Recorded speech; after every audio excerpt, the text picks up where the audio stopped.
अस्सलाम वालेकुम dear student, कैसे हैं आप सब। उम्मीद करता हूँ आप सब खैरियत से होंगे। डियर स्टूडेंट्स, आज हम लेक्चर नंबर 17 का आगाज़ करेंगे।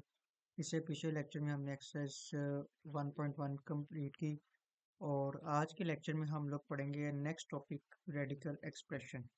अब ये क्या है, इसको डिस्कस कर लेते हैं कि if n is a positive integer. ठीक है, आपका n क्या होगा, कोई भी पॉजिटिव इंटीजर होगा जो ग्रेटर देन होगा 1 से। ठीक है, अब 1 से ग्रेटर यानी 2, 3, 4 कोई भी हो सकता है, लेकिन 1 से ग्रेटर होना चाहिए।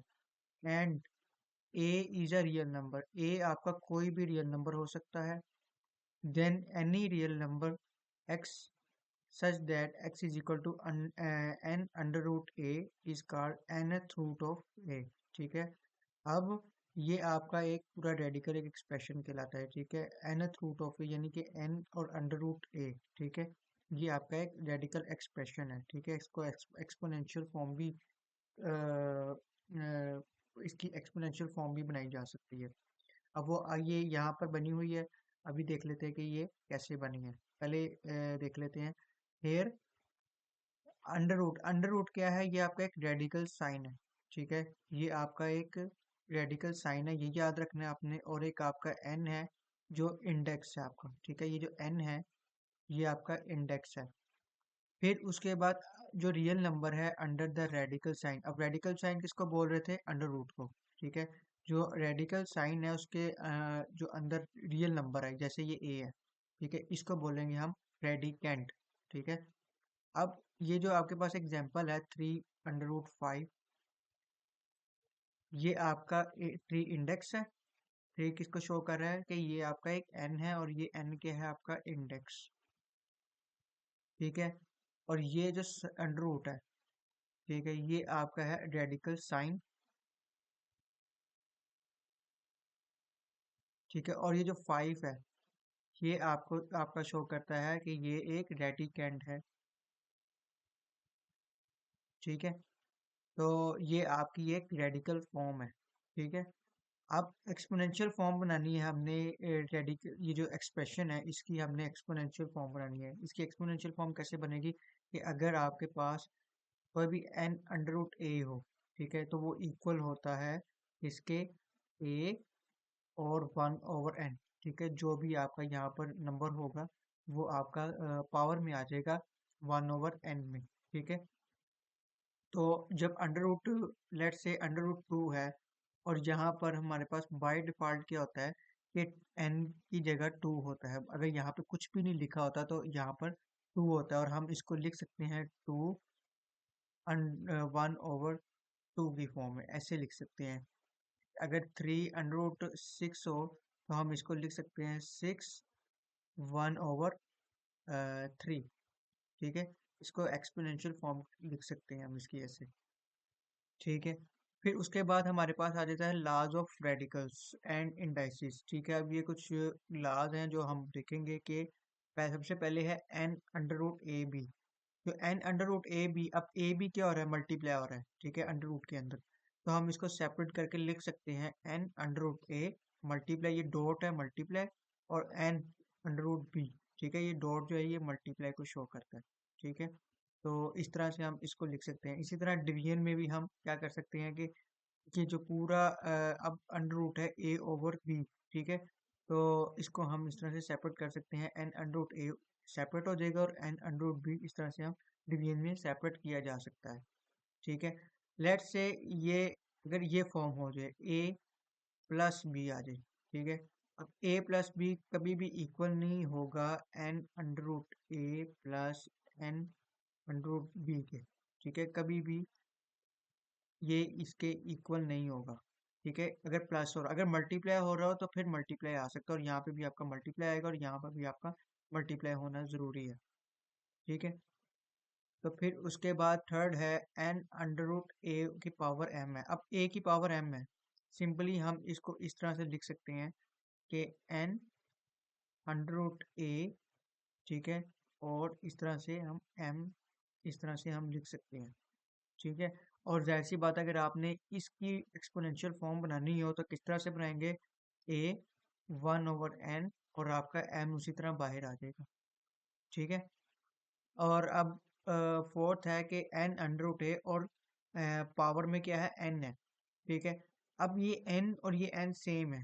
ठीक है, अगर हम इसको थोड़ा सा सोल्व करें तो अंडर रूट ए है, यहाँ पे क्या है एन है।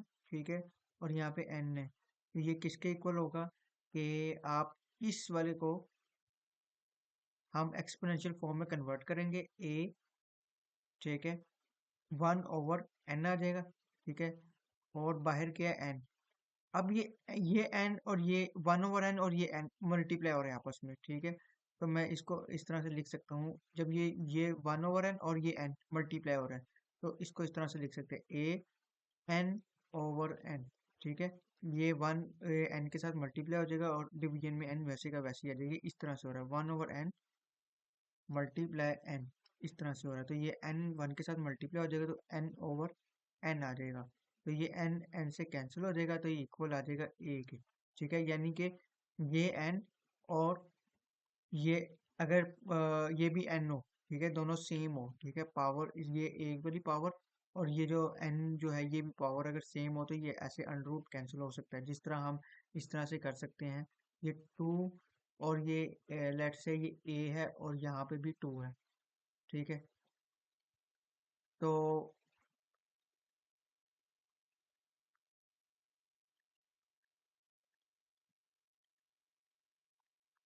यहाँ पर देखा जाए ना तो यहाँ पर जो n है यहाँ पर अब बाय डिफॉल्ट 2 होता है। अगर यहाँ पर कुछ भी ना हो ना, जिधर यहाँ पर अगर कुछ भी ना हो तो यहाँ पे बाय डिफॉल्ट 2 होता है। ठीक है,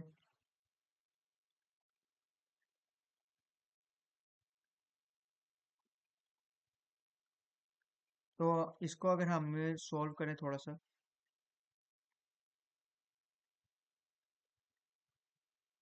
ठीक है, इसको सॉल्व करते हैं। अब इसको पहले एक्सपोनेंशियल फॉर्म में कन्वर्ट कर लेते हैं। तो जब इसको एक्सपोनेंशियल फॉर्म में कन्वर्ट करेंगे तो ये आ जाएगा ए 1/2 और यहाँ पे 2 आ जाएगा और ये 2 इस 2 से कैंसिल हो जाएगा और ये ए आ जाएगा। ठीक है, अब यहाँ पे ए है और ए का अगर स्केयर है, अब ये बाय डिफॉल्ट क्या होता है, यहाँ पे 2 होता है, इस वजह से ये अंडर 2 से स्केयर से कैंसिल हो जाता है, क्योंकि यहाँ पर बाय डिफॉल्ट 2 होता है। ठीक है, अगर यहाँ पे कुछ भी नहीं लिखा हुआ तो बाय डिफॉल्ट 2 होगा। ठीक है, ये थे लॉज ऑफ रेडिकल्स। अब लॉज ऑफ इंडाइसिस। अब लॉज ऑफ इंडाइसिस क्या है कि ए को हम कहते हैं यहाँ पर बेसिस। ठीक है, लेट से, ठीक है, अगर बेसिस सेम है और तो पावर्स जो रहती हैं ऐड होती हैं अगर मल्टीप्लाई हो रहा हो। ठीक है, अगर ए है मल्टीप्लाई ए हो रहा है, ठीक है, ये दोनों क्या है सेम है। ठीक है, और यहाँ पे पावर में एक की एम है एक की एन है, तो अगर बेसिस सेम हो और मल्टीप्लाई हो रहा हो तो पावर्स जो होती हैं इस तरह से ये ऐड हो जाती हैं। ठीक है, एम प्लस एन हो जाएगा। ठीक है, इसी तरह ए पावर एम और बाहर ब्रैकेट के है एन। ठीक है, ये अब ब्रैकेट के बाहर एन है, एम के ऊपर पावर नहीं है। ठीक है, एम के ब्रैकेट के बाहर है एन, तो ये मल्टीप्लाई होता है। ठीक है, ये इक्वल होता है ए एम मल्टीप्लाई एन के। ठीक है, इसी तरह थर्ड है ए बी है। ठीक है, हम इसको इस तरह से ये मल्टीप्लाई हो रहा है तो इसको इस तरह से सेपरेट करके लिखा जा सकता है, मल्टीप्लाई में प्लस में नहीं। ठीक है, एन इसके ऊपर भी आ जाता है ए के और बी के ऊपर भी पावर में एन आ जाता है। ठीक है, इसी तरह ए ओवर बी की अगर पावर एन है तो इज इक्वल टू होता है ए की power N is equal to A की power N divided by B की पावर एन में कन्वर्ट हो सकता है। ठीक है, अगर डिवीजन हो रही हो, प्लस माइनस की भी बात नहीं हो रही इन पे। ठीक है, यहाँ पे मल्टीप्लाई होना जरूरी है, प्लस माइनस नहीं। ठीक है, मल्टीप्लाई में ये होगा। ठीक है, यहाँ पे भी मल्टीप्लाई में होगा। ठीक है, अब ए और ए क्या था, यहाँ पे बेसिस सेम थे तो इस वजह से एम प्लस एन हुआ। ठीक है, इसी तरह अगर डिवीजन हो रही हो एक और बेसिस सेम हो। ठीक है, यहाँ पे था बेसिस सेम थे मल्टीप्लाई हो रहे थे, यहाँ पे डिवाइड हो रहा था, तो ये क्या हो जाएगा ए की पावर एम माइनस एन हो जाता है। ठीक है, अगर मैं इसको थोड़ा सा और इलेबोरेट करूँ डिवीजन को तो आपको उससे क्लियर हो जाएगा कैसे ये माइनस हो रहा है डिवीजन वाला।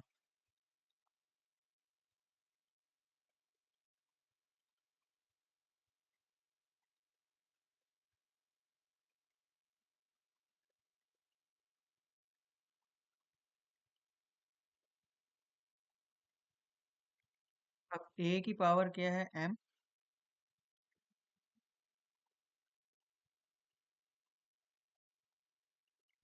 और ए की पावर नीचे एन है। ठीक है, मैं इसको इस तरह से लिख सकता हूँ, ए मल्टीप्लाई यहाँ पे एम है, और ए की पावर मैं इसको ऊपर लेके आ रहा हूँ, ए की पावर एन को, ठीक है, तो ये हो जाएगा माइनस एन। ठीक है, तो जब ऊपर लेके जाते हैं किसी भी एक्सप्रेशन को, मतलब यानी कि मल्टीप्लाई में कन्वर्ट करते हैं, यहाँ पे माइनस एन हो जाता है। अब ये देखें, अब ये क्या है, बेसिस सेम है। ठीक है, ये सेम यही फॉर्म बनी, तो ये थी वो सेम यही बनी। ठीक है, तो क्या हो जाएगा, बेसिस सेम है और मल्टीप्लाई हो रहा है, तो पावर्स क्या हो जाती हैं, ऐड हो जाती हैं। तो हम इसको इस तरह से लिख सकते हैं, ए एम प्लस, अब ये माइनस एन है, तो हम यहाँ से इसको माइनस एन लिख सकते हैं। ठीक है, फिर इसी तरह ये क्या हो जाएगा, प्लस माइनस माइनस मल्टीप्लाई हो रहा है, तो ए की पावर एम माइनस एन हो जाएगा। इस तरह से ये एम माइनस एन बना। ठीक है, अगर बेसिस सेम हो और डिवीजन हो रही हो तो हम पावर्स को माइनस कर सकते हैं। ठीक है, एक दफ़ा आपने रियल नंबर लिखना है ए, फिर आपने माइनस कर देना उनकी पावर को। इसी तरह यहाँ पर भी यही करना है। फिर अगर किसी भी रियल नंबर की पावर जीरो हो तो वो इक्वल होता है वन के। ठीक है, लेट से टू है, उसकी पावर जीरो है तो वो इक्वल आएगा वन। फाइव है, उसकी पावर जीरो है तो आएगा आंसर वन। ठीक है, ये कुछ लॉज ऑफ रेडिकल्स थे और ये कुछ लॉज ऑफ इंडाइसिस थे, ये आपने याद रखनी है। ये हमारी एक्सरसाइज और एग्जाम्पल्स में आगे काम आएगा। अब नेक्स्ट लेक्चर में हम एग्जाम्पल देखेंगे और एक्सरसाइज पर भी जाएंगे। ठीक है जी, आगे आने वाले लेक्चर्स के। तो आज के लिए इतना ही, इजाज़त दीजिए, अल्लाह हाफिज़।